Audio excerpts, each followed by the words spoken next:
Rev it up and welcome to Cars Yeah. This is show number 1763. March is Women's Month, and here on Cars Yeah, we are celebrating women in the automotive sector by having conversations with 23 inspiring automotive enthusiasts throughout the month.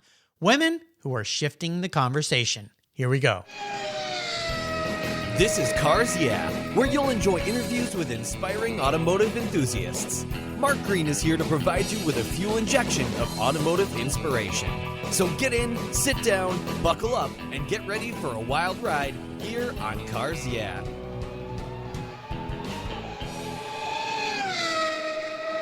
Hello, inspiring automotive enthusiasts, and welcome to Cars Yeah. Today I'm in beautiful Venice, Florida, where the sun always shines, with a very special guest who's always shining indeed, Joan Klatil Creamer. Welcome to Cars Yeah. Are you buckled up and ready to give me a great ride? Oh, Mark, I'm ready to pop the clutch and put my foot on the gas. I love it. I love it. Now, before I give you a proper introduction, what's one little thing most people don't know about you, Joan? Well, when I was going through my divorce, I decided to parachute solo. Oh my gosh. And I did fine from the bottom, from jumping out of the plane to the actual landing, perfect. But from jumping out of the plane to the landing, I had a little bit of problem. I had twisted wires. Oh no. But I looked up and I saw the way it was twisted, and I was able to turn myself all the way around and got springing to a perfect canopy and flared down without having to fall. Oh my gosh. So I did okay. And that was your first jump? My first and only jump. Yeah. Oh my gosh. You're a brave lady, Joan. I don't think I could do that. I maybe in my youth I would have pulled something like that off, but right now no, I don't think that's something. And now that you've told me that, how did you have the wherewithal to like twist and turn? I mean, did they give you some instructions that if this happens, do that? Yeah, we had it was in Zephyr Hills, Florida, and I had a day of training and a written test after. They teach you how to fall. You jump off of a table, and they teach you to go from your ankle to your knee to your hip and roll on your back. However, I got to my ankle. I said, I don't have to. Put my other foot down, and I landed just perfect with the flare. Wow. What they call a flare. Yeah, good for you. But if I can do that, I can do anything. Well, no kidding. Yeah. Oh, well, I'm glad you're here today to talk to me. Oh my gosh, that's frightening. Well, allow me to share a brief introduction, and we're going to dive into this very interesting and creative life that you've created for yourself. Joan became General Motors' first female exterior designer for production Cadillac and advanced Buick after graduating from the Cleveland Institute of Art in Industrial Design. Her next career move was with General Electric in consumer electronics, appliances, and wiring. She then started her own freelance business in product design and earned clients including Waterford Crystal, Tiffany, Mikasa, Danbury Mint, Tupperware, and Lennox Collection, to name just a few. Joan was invited to be a member of the League of Retired Automobile Designers, designing a concept car each year with other designers just for fun. She's published, authored, and illustrated 6 children's books and continues to create fine art paintings and freelance work in the automotive design. And as we've heard, Joan has not slowed down at all in her life, from jumping out of airplanes and creating beautiful things. We'll be back in just a minute to learn more about Joan's life, but first, a word from our sponsors, so keep the parachute on. We'll be right back.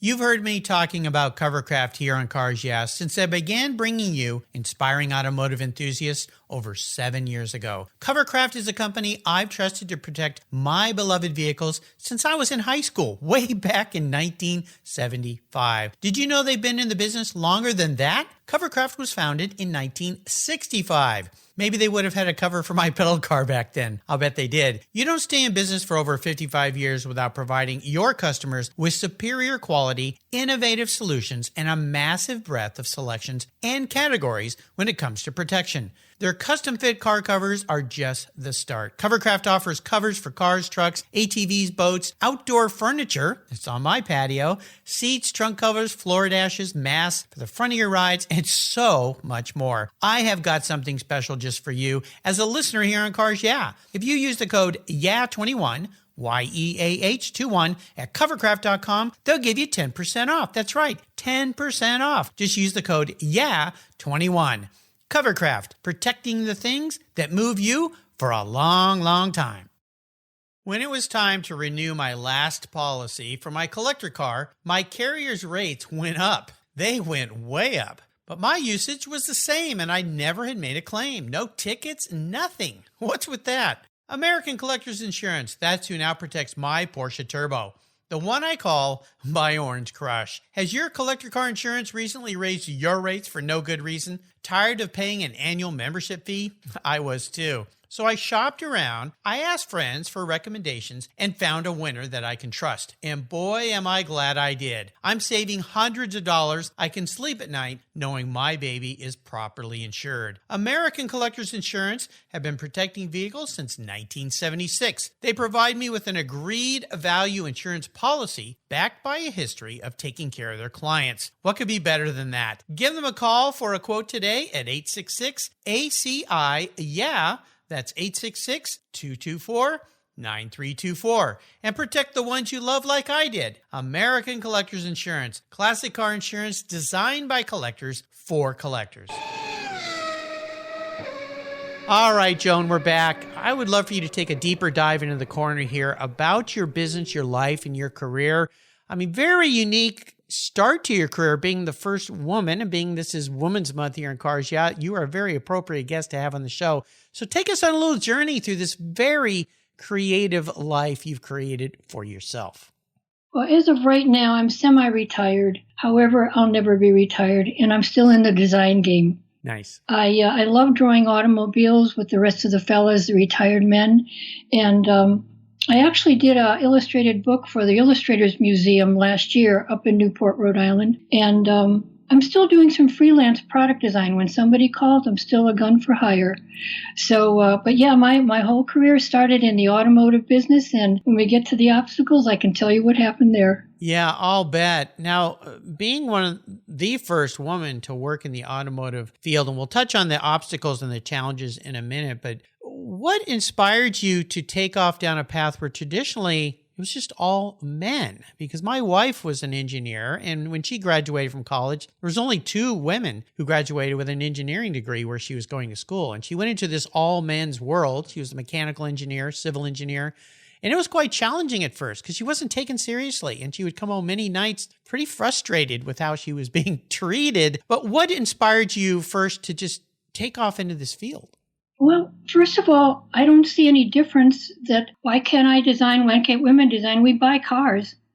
So why can't a woman do it? And I never played with dolls. I always had little cars that I played with and used to play on my hands and knees, running around the quarters of the living room where there was a little rug that had 2 ruts that just fit my little car pieces that my dad had bought for me. Yep. And my dad also always kind of, whatever I wanted to do, I could do. And he kind of helped me, except I wanted a little car that you pedaled. Oh, yes. And my parents at the time couldn't afford it. So I still played with my little cars, and he bought me a little remote control car. However, that too had a cord to it because remote wasn't even heard of. So ironically enough, those pedal cars, I actually studied with the man, Victor Schreckengoss in Cleveland Institute of Art, who actually designed them. So it's like, whoa, this was huge too. That was coming full circle. It was. And my whole life is actually coming full circle too, with the league and being in the cars right now. Yeah, it's fascinating. My uncle gave my mom his Garton Cadillac when I was 1 in 1959, and that was my first car. It was yellow. Sadly, my mom gave it away when we moved, and I didn't know that until we moved and we got there. And I said, "Where's my Cadillac?" And she said, "I gave it to the neighbors. You've outgrown that." And I thought, well, I want my kids to have that someday. So it's long gone, but I'll send you a picture of me in it as a little kid. But that's very, very cool. Now, you chose a path of working for big companies, and then you said, you know what? I'm going to do this on my own. Now, that's a bold move, especially for a woman back in the time you did that, to open your own design firm. Was that pretty rare as I envisioned it to be? Whether it was rare or not, I knew I had to do it. I knew I had to get the corporate background behind me to know what happens actually in a corporation. How does it work? And truly, it was a great, great benefit to go with both the generals. And I thought maybe someday I'll write a book called My Life with the Generals. Oh, you should. Brilliant. But for right now, it's fine. I mean, I've had a career so much beyond the generals, both of them. So yeah, it's been a fun career, and it isn't ending. As long as I can keep drawing and creating, I'm going for it. I think that's fantastic. When you look back at the driving inspirations and key mentors in your life who helped you along the way, no doubt you had those people that were supportive, that didn't fight back with you, I should say. Are there a few or one or two you'd like to mention? Who were those most influential people in your life? Of course, my father. First of all, he was always supporting me. Always wanted a son. I was never a tomboy though, so he tried to do the best he could, and he did well by pushing me into that all male field. And I didn't even realize it was all male. I just went in, maybe blind, but I went into it. And then I had an excellent art teacher back in Brooklyn, Ohio. C.F. Carroll, and he truly was an artist himself. He's got some patents on some crossbows, so he was quite the industrial design person too. But he wanted me to go to Cleveland Institute of Art during high school, which I did, and then I just automatically went right into Cleveland Institute as a career. However, it was difficult to get into industrial design. I was the first in many years, since I think 1924. Or 1934. I was the next woman to go in, and I was on probation. And I did make it, obviously, through the 6 weeks, and so glad I did. Glad I pushed. I kind of love challenges, so it wasn't a big deal. I said, I'm going to do it. One of the things that I really wish I could have done, the Fisher Body Craftsman's Guild, Yes. it's only open to men. Still, well, they don't have it anymore. Long gone. But it was but only open wow. to boys. Wow. Yeah. I learned that throughout my time with the guys, talking to the fellas when they would do their cars. And I'm going, well, wait a minute, why didn't I know about that? It was only open to men, boys. Yeah. Wow. Wow. That's amazing. Now, if I recall right, Fisher, they went around the country and they did competitions with young students. And because that was it. Yeah. And my father, when he was in high school, I believe. In fact, it's my prized possession. I still have it. He carved his own car design from a block of balsa wood and entered it. He got an honorable mention. I still have the car and the ribbon. It's that prized possession from his past, but he became an architect. So he was a designer. He was an artist, a painter, a drawer, Excellent. sculptor. So he taught me all of that. But yes, I remember that, the Fisher, and you can still find some of those for sale, people selling them on eBay that have come across them and so forth. And collectibles, definitely collectibles. I happened to be there in 67 when that was the last year, I believe, that all the young men would pull in their little cars. They had a certain length and criteria they had to follow. And one poor little fella, he had painted it, quickly wrapped it up in cotton, sent it out. Oh, no. And his whole little automobile was just cotton. We couldn't see it. We couldn't even see it. Oh. But some cute stories that went with it. Yeah, lessons learned. Speaking of lessons, what were some of the most valuable lessons these mentors, these guiders of your life taught you, and how did you apply those? I just think that they never saw any difference between me and a fella. They just said, you can do it. And I did. I totally ran with it and never looked back. In fact, with the fellas right now, I just say, I'm one of the guys. And they'll go, no, Joni, you're not one of the guys. Yeah. So no, I just, if I can, and I can do it. I know if you put your mind to it, you can. Yeah. Truly, you can do it. That's the key. And I was blessed with being able to draw. And Cleveland was the Institute, CIA, was a drawing school. And I believe RISD is more of a model, a hands-on. And I knew my strength. I knew my strength was to draw.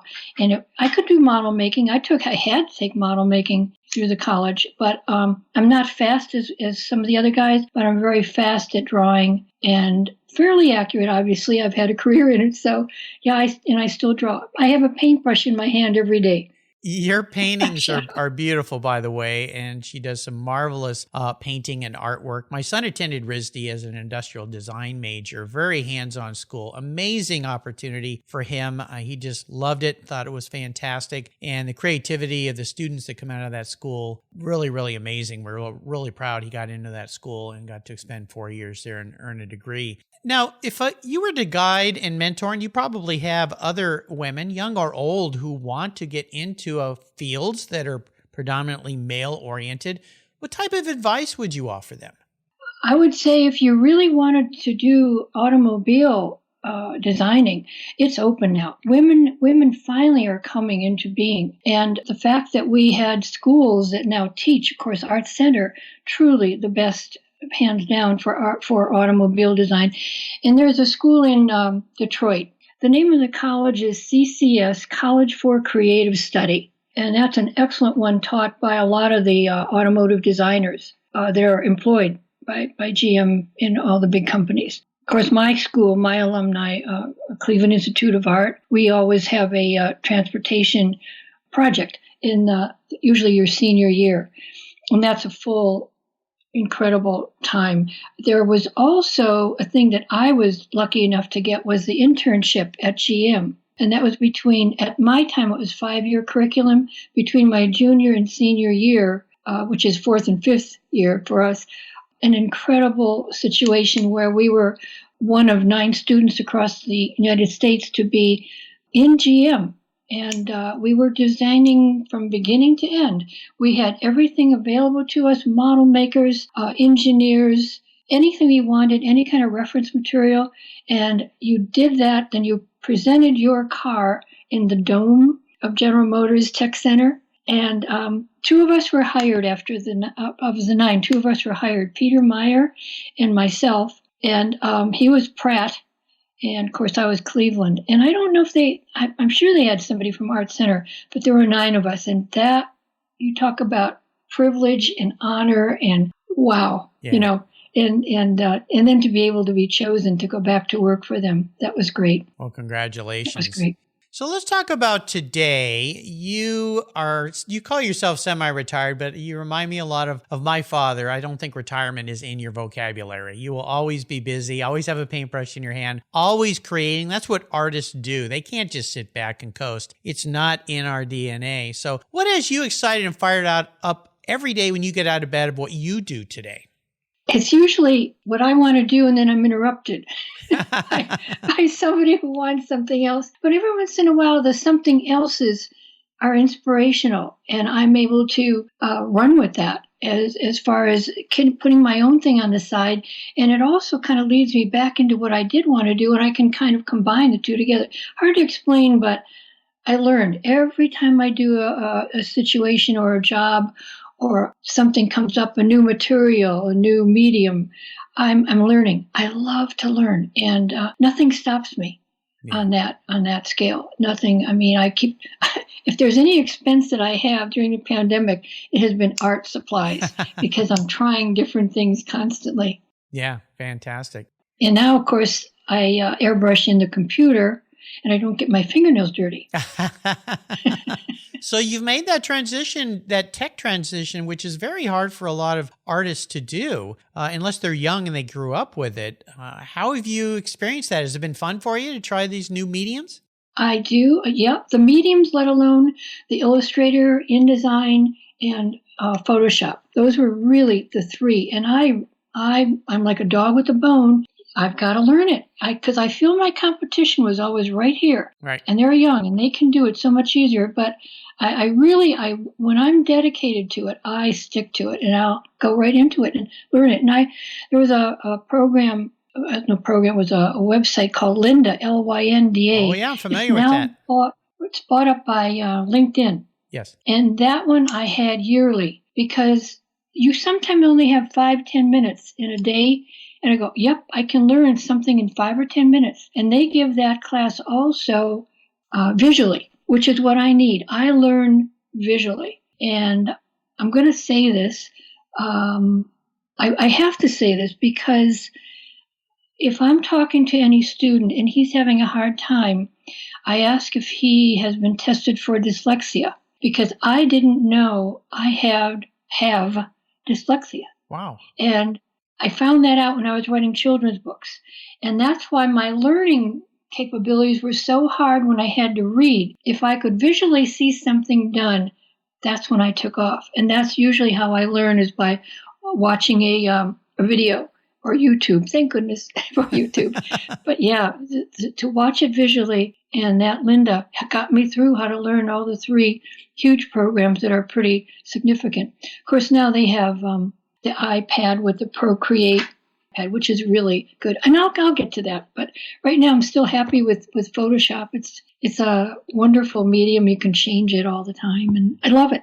I love computers. Yeah, Adobe Creative Suite, I'm very familiar with them. I go all the way back to the days of PageMaker, doing layouts when I worked in advertising and design and so forth. And it's evolved so much now. I could only dream back then of what can happen and what you can do today, which is fantastic. But I want to touch back on this dyslexia because this is a reoccurring conversation here on Cars Yeah with creative people. And my listeners know this, but I'll share it with you, Linda. My father, as I mentioned, was an architect, an artist, a sculptor, a painter, a creative person. And I didn't know until he was near the last days of his lives. He died when he was 84.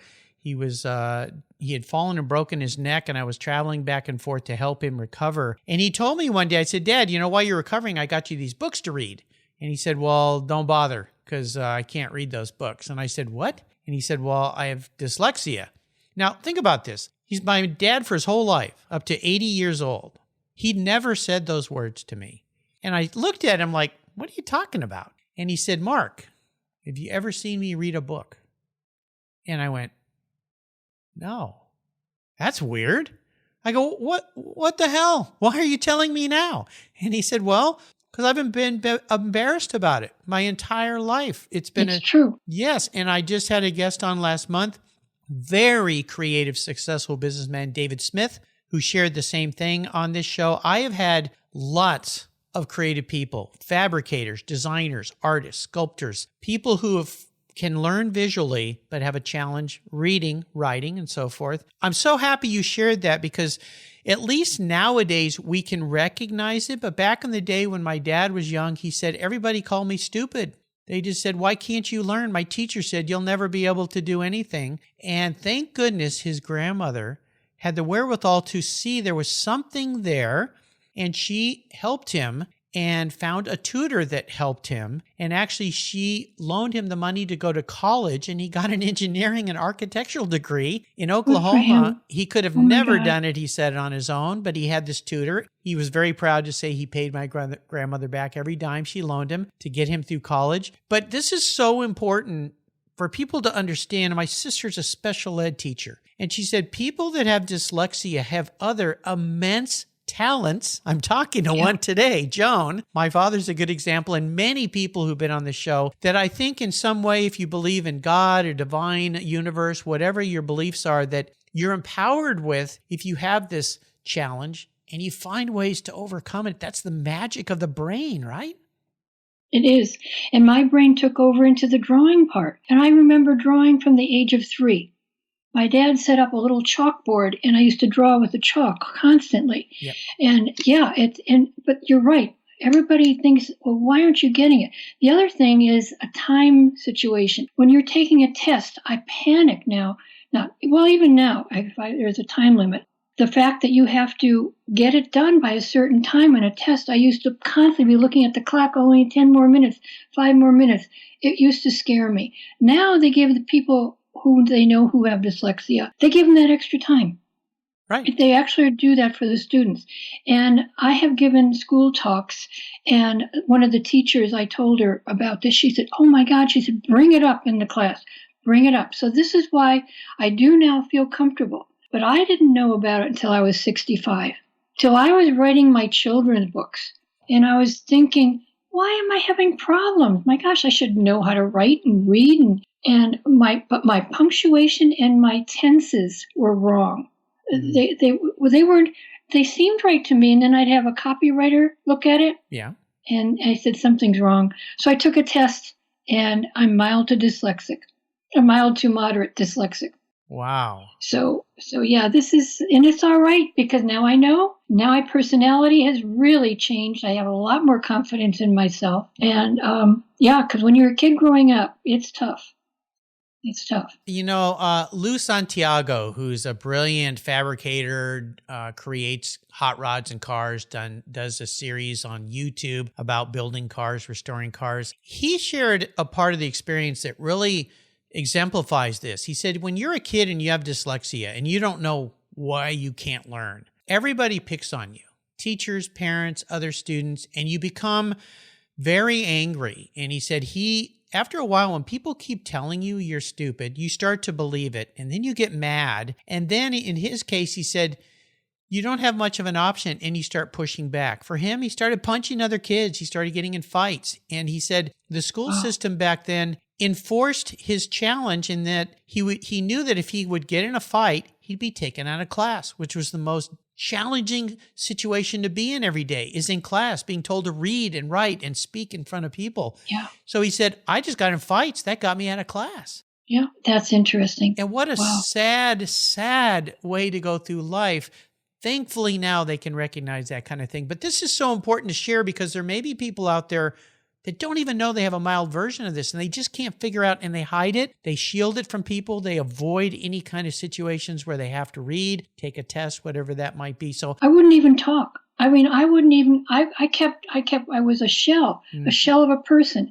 And then they asked me to do the high school yearbook, and I was able to do all the drawings for that. Well, that got me out. But then when I went to college, I said, I'm with a group of people I can share this with. And I just started to talk. I didn't know what was wrong, but I was able to talk. Yeah. And wow. We had to take a couple academic courses, which I didn't like, but Sure. Yeah. got through it. But you got through it. Well, but yeah. I really appreciate you sharing this very personal part of your life because it's so important to share these things so people and maybe you have somebody in your family that you've always kind of wondered, why? Maybe, my dad. Yeah. My dad never read. Yeah. Maybe. Like your dad. Yeah. Maybe you can talk with them and help them and find them the help. It's hereditary. So, and it might skip a generation, but it is hereditary.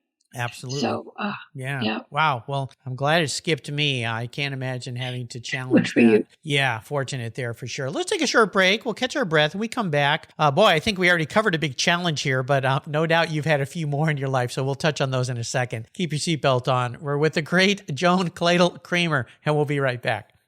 Here at Cars Yeah, it's all about inspiration. And our charity of choice is Tech Force Foundation, where it's all about making a positive difference in young people's lives. Tech Force helps young adults discover their talents and passions for all things automotive, with a mission of helping students develop a career as a professional technician. Tech Force awards nearly $2 million in scholarships every year for students to pursue technical education, and they support hands-on activities, events, and mentorships across the country, working to change the outdated perceptions of these careers. Auto techs are in high demand, but the supply of qualified technicians is critically short. They need your help to fuel their mission. Learn more and join me in supporting them at techforce.org.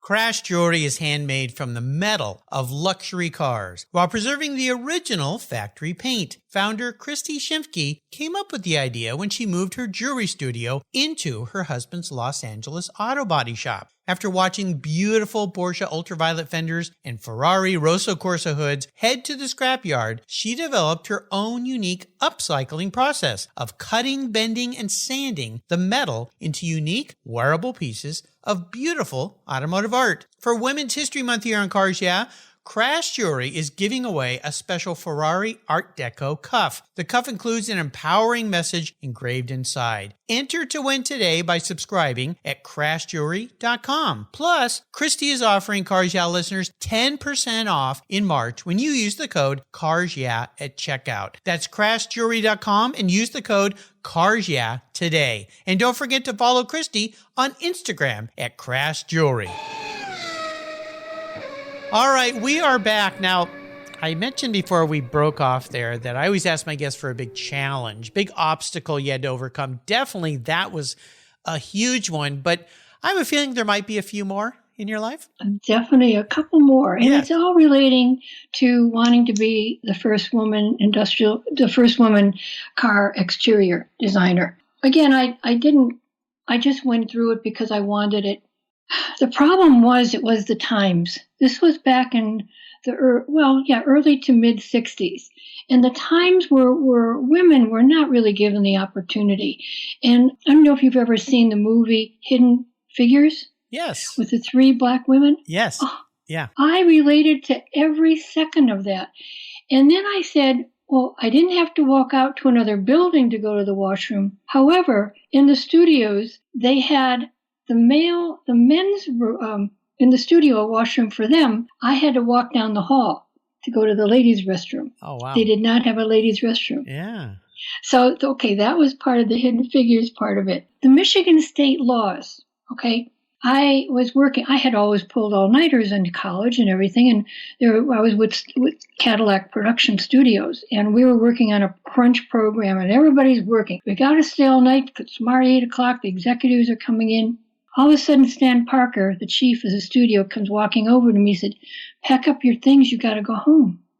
I said, "What do you mean I got to go home?" He said, "If you don't go home, we get penalized. It's the Michigan state law. All women who work during the day have to go home at midnight." Wow.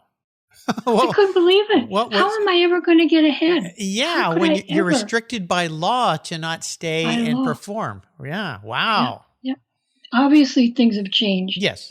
So it's, I mean, yeah, this was an incredible thing to kind of, I knew I wasn't going to get too far. But then what also was my other huge challenge, which I didn't realize till later, I would say in the last 10, 15 years, Bill Mitchell never wanted women in his studios. Oh, wow. And I was kind of hidden in. I was kind of shuttled in without his knowledge. And of course, I met him when I was in the internship, and it was okay. He knew I was leaving, but I don't think he really knew that they hired me back. Wow. And I'll touch on it because I can thank my professors at Cleveland Institute. They really pushed hard to get me in. Uh-huh. Chuck Jordan pushed hard to get me in. He wanted a woman. It was time. But somebody had to do it, and I did it. But I was still the guinea pig. Yeah. Because I was only there in the studio I was able to hide myself too, because I was quiet to begin with, and I was able to hide myself. And then one day I looked up, and Mr. Mitchell had his red face on, and I thought, oh, it must be a tight collar.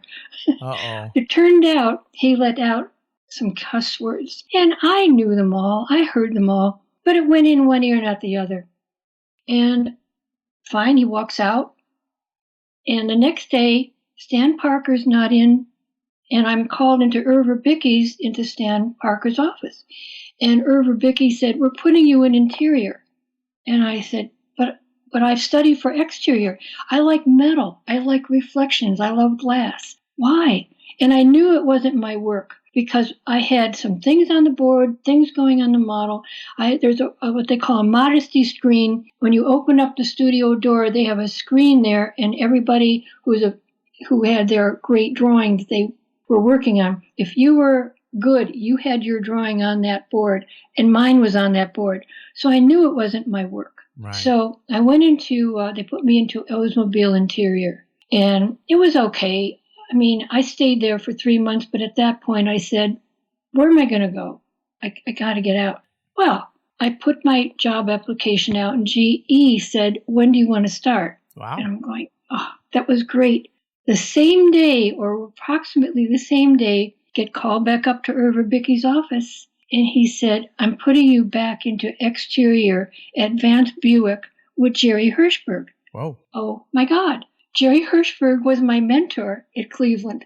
He didn't know it. He was 3 years ahead of me. I took every class that he did because I thought if he's a success, I can be a success. So it was wonderful. I was in with the guys again, and we were designing 20 years out. Wow. Production studios 3, advanced studios were 20 years out. It's like, oh, heaven. So I was in there about 6 months, and I've got drawings that I can show, Buick's drawings as well as Cadillac from the 60s. And GE called and said, are you coming or not? Yeah, tough. That was a huge decision. And I thought, you know what? I've done it.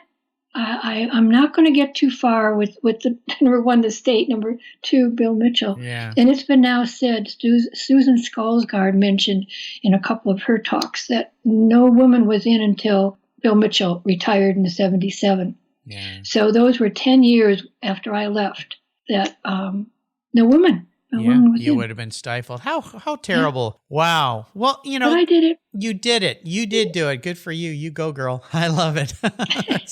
That's fantastic. Are there some things you still want to accomplish in your life? I have a feeling yes would be the answer for that. Well, yeah, and it's just a quick one. And all of us, all the men, I know all the guys would say this. We want to design a car and have it made. I want to design something that I designed. Oh, maybe if it's only an amalgam model would be fine with That would Sandy be cool. Copeman. Yeah, Sandy does some cool stuff. That's for sure. Beautiful cars. Yeah. Yeah. But yeah, I really would like to do that. And now that I'm back with the fellas designing one car a year when they give us a product that they want or automobile they want us to design, it's doable. I mean, as far as designing a car, I don't know about making it, but yeah, it's a goal. It's, it's something I'd like. Yeah. It sounds fantastic. What are some of the positive ways you've learned to give back to others? Maybe women or could be men in the automotive world.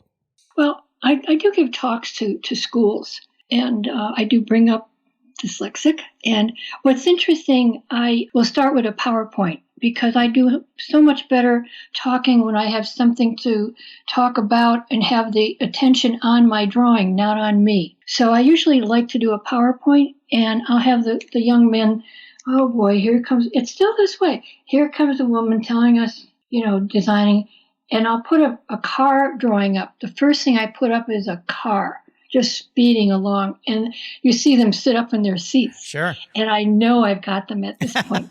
And then I start talking about the career with the automotive part, and then which is also my industrial design work, which now I can do a total product that I can do from the concept right to the beginning. You do the concept sketches, the mechanical drawings, model maker if I have to. Usually I source that out, and then I critique it, and then I can see the final product. And that truly, to see something that you've created that never was, and it's being on the market.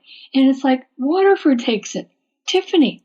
Right. I mean, these are huge companies. Sure. And I never would have had that opportunity if I would have stayed back at GM. Yeah, absolutely. So I have to look at that and say it was the path less traveled that I took, and I took it. Yes, you did. A pioneer, for sure. What's been the greatest high point, the proudest part of your career in design?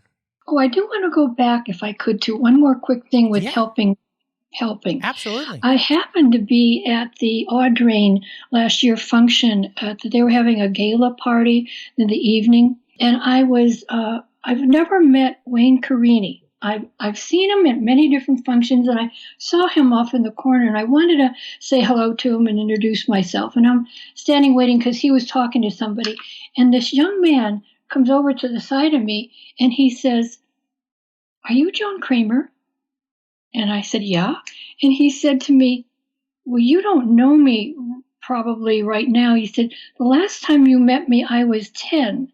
And he said, "You gave me a Ferrari print, a big poster." Wow.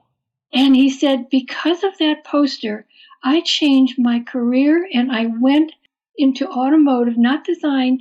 I don't even know what his career is. He just graduated from URI, University of Rhode Island, but he has been hired by Audrain. Wow. And he's one of their people who does the videos now for Don Osborne. Yeah, very cool. So it's like, you never know if you touch someone in your life. Absolutely. I know him now. I did touch somebody.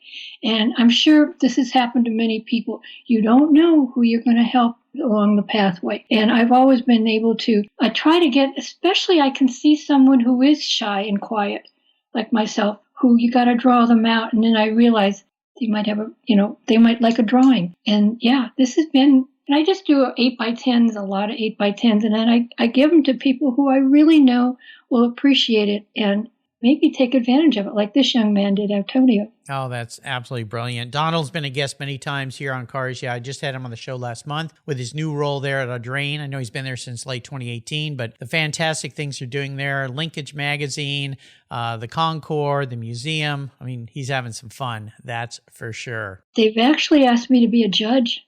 next year. Brilliant. Oh, fantastic. Well, I'm congratulations. so honored. Yep. That's going to be As fun. well as a judge at the Eyes on Design.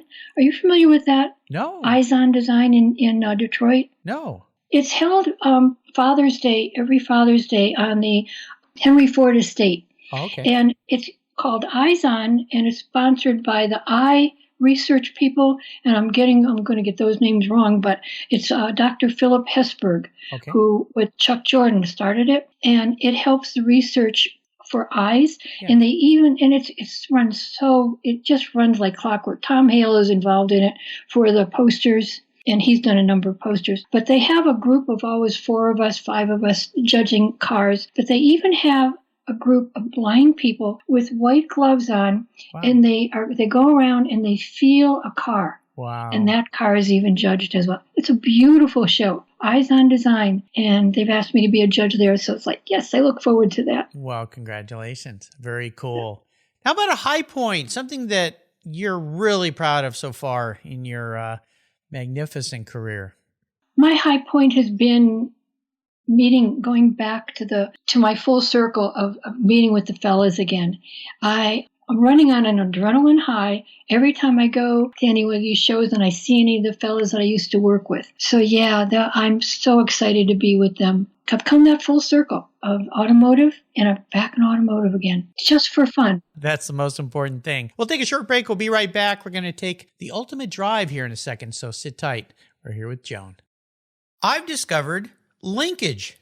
It's a new quarterly publication and website that covers the automotive market, driving, restoring, collecting, and discovering your passion for motor vehicles. Linkage is about experiences, opinions, and values. Linkage is an actual informed, reasoned opinion based on first-hand experiences. A talented Linkage team covers the automotive world, the people who share your passion and mine, smart, considered, rational, and experienced opinions, ones you can learn from and grow. That includes our passion that drives auctions and the collector car market. So come with me and join us on this journey. Join Linkage. Linkage, geared for the automotive life. Subscribe today at linkagemag.com.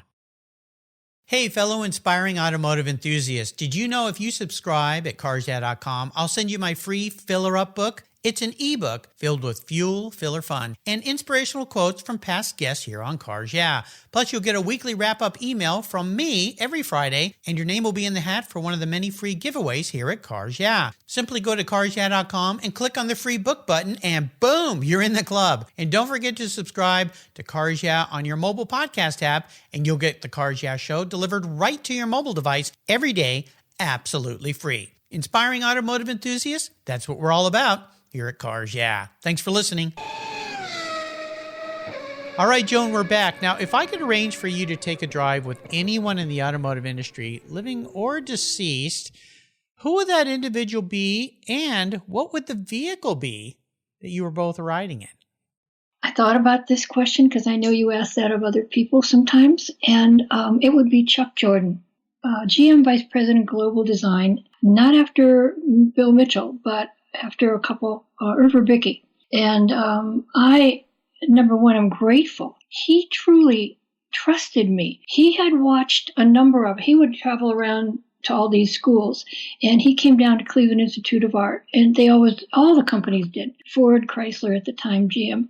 He gave me the opportunity to go to GM and hired me. And he and David North then decided after design development where to go. Where do we put this woman? Oh my God, they knew about Mitchell. I didn't. Yeah. So they put me right back into production Cadillac. So Chuck Mitchell, to me, he loved Ferraris. And the car that I think I would have chosen, I know he would want the most current Ferrari. Mm-hmm. I know his first car was a 250 Lusso. Oh, a 50 Lusso. Lusso. Yes. And that was his first car. I know, I found that out. And then he also drove I think it was a F40 V8. And Wow. that would have been okay. But knowing Chuck Jordan, he had to have the best, and he had to have the most current Ferrari. So yes, I would want to be with him, and I want him to drive, because I want to enjoy the ride and have somebody else do the work. I don't want to have to do, plus I wouldn't want to hurt the car. But yeah, Chuck with his Ferraris. Nice. And yeah. That sounds cool. Sounds like fun. Now, I mentioned at the beginning you've written some books. So talk about those if you would. Well, that all happened. I never ever thought about writing or illustrating children's books. But the economy at some point, when you're freelancing, it goes up and down a lot quicker than when you're with a company that can take care of you. Right. So I saw the industry being very volatile. And I said, when my product managers were being let go, and they were the ones that were hiring me, I got to do something totally mine. So I said, I'm going to write a children's book, but I know I can draw it a lot faster than I can telling it. So I said, what's a burning question that every child has? And the burning question is, how does Santa Claus get down your chimney if you don't have a chimney?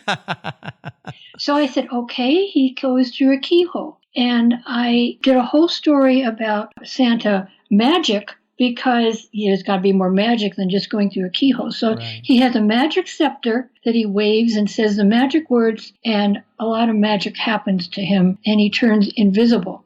And I took this book into New York City, a dummy book. I took it into New York and went to 2 publishers, and they looked at it and said, it's okay, but we want to change the story and change the drawings. Oh. And I said, no, I think I'll do it myself. Okay. Because I've always been doing something for somebody else.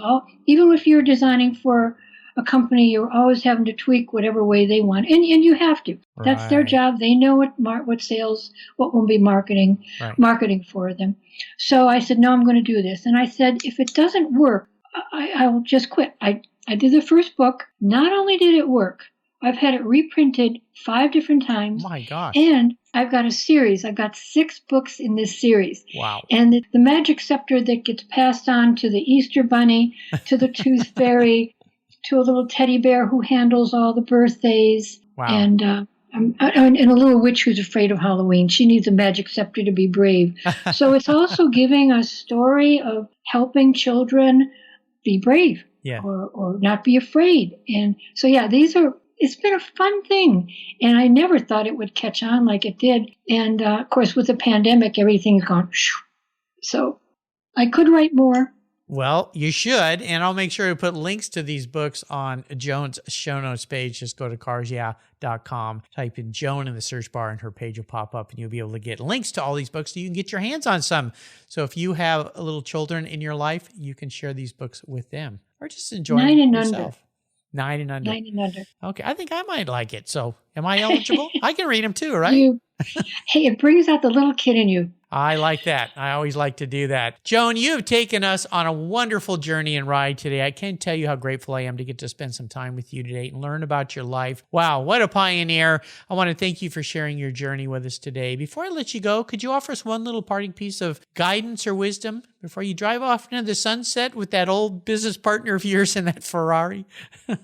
I do have 2 things, and I call it my 3 Ds. 3 Ds. Dedicated, driven, and deliver. And you always want to deliver on time.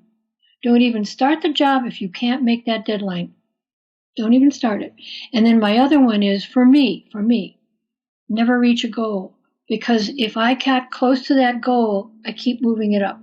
I always want to keep moving my goal up.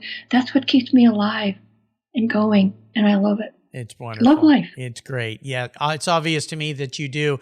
There's many ways you can keep up with Joan. I'm going to put some links to her work. Retro Auto Prints, find there. Creamer Design, Creamer design.com. And of course, themagicscepter.com for her books and her Facebook page as well. Make sure I put all those up there so you can find Joan and try to keep up with this wonderful lady. Hey, I want to thank Patrick Kelly for his kind introduction to Joan today, responsible for bringing us together. Joan, thanks for being so generous today with your time and your expertise and sharing your incredible life with us. Until you and I talk again, I'll see you down the road. My pleasure. The pleasure's all mine. Did you know that Cars Yeah is in the top 1% of all podcasts based on listenership, according to Libsyn, the premier RSS feed for podcasts in the United States? That's right. And Cars Yeah is the only 5-day-a-week automotive-focused podcast for you to get your message into the ears of thousands of listeners daily from all over the world. Plus, DuPont Registry recommended Cars Yeah is one of their top 10 car podcasts for you to enjoy. Cars Yeah has experienced tremendous growth, plus your ads are evergreen, meaning they never go away. And more listeners find Cars Yeah every day for their daily dose of automotive inspiration. Do you want to expose your brand to a highly targeted list of automotive enthusiasts in a very unique and very personal way? Well, I can help you. Contact me, Mark Green, at mark@carsyeah.com or through the website at carsyeah.com today to learn more. Thank you so much for joining us on today's ride here at Cars Yeah. Drive on over to carsyeah.com to find show notes and inspiring automotive fun. Download your free copy of Filler Up, a fun book filled with gorgeous photographs of fuel filler fun, including quotes from more inspiring automotive enthusiasts. Download your copy today, and we'll see you next time on Cars Yeah.